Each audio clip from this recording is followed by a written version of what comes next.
Hello viewers, welcome to IT System Admin and Information Technology Learning Tutorial channel for you.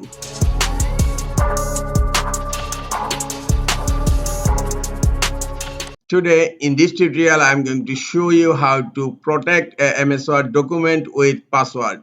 Sometimes it becomes very important for you, so don't forget to watch full video. To protect a MS Word document with password, open MS Word document and click on File tab on upper left corner and then click on Info.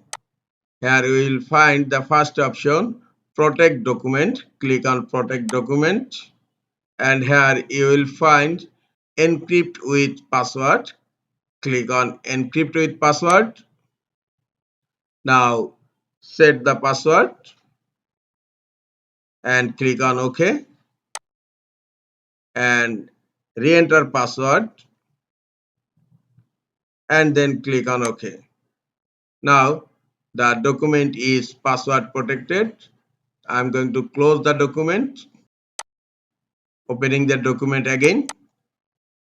Look, now it asks for password.